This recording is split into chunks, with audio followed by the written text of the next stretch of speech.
Bonjour et bienvenue à cette vidéo au sujet de l'analyse de coaching avec le Ely. Mon nom est Rachel Daigle et je suis déjà coach certifié et même que j'enseigne le coaching à l'international.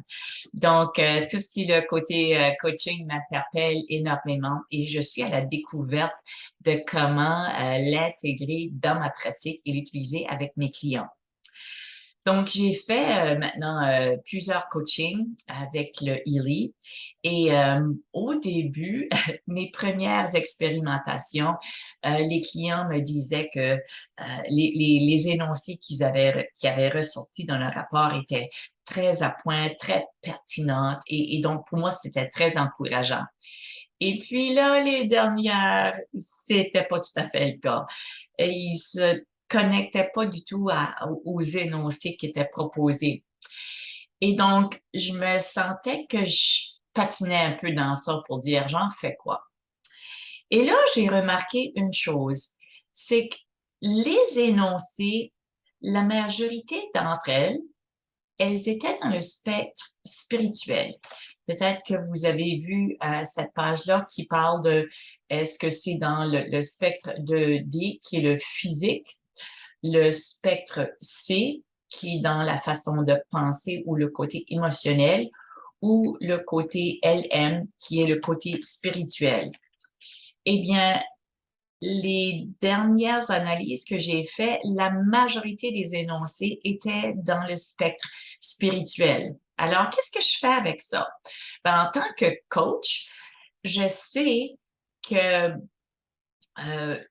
un gros parti de notre potentiel est de se connecter à nos ressources, à notre côté spirituel interne. Mais comme personne intellectuelle, on est pas mal dans notre tête. Et la majorité des gens avec qui j'ai fait des essais, eh bien, ce sont mes amis qui sont coachs. Alors, ce sont des gens qui sont intentionnels.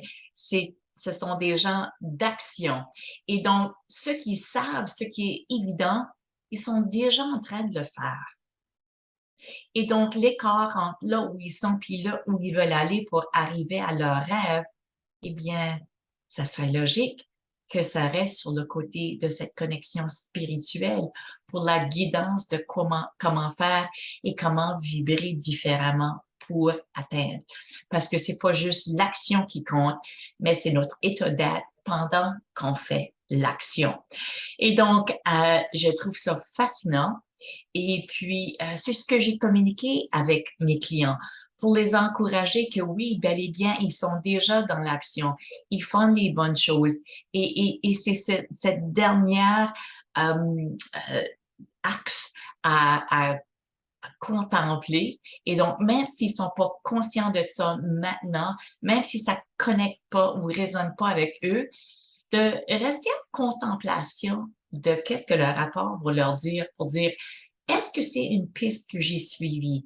Qu'est-ce que je fais pour être à l'écoute de mon esprit, de cette partie puissante et spirituelle de moi pour atteindre mon objectif? Donc, j'espère que ceci peut vous servir lorsque vous faites vos analyses de coaching et aussi une façon de le communiquer avec vos clients. Donc, sur ce, je vous encourage à vous abonner à ma chaîne. Je vais continuer à faire des vidéos sur le contexte du Ely et puis spécifiquement de l'analyse de coaching. Sur ce, à la prochaine. Je vous souhaite bon coaching. Salut!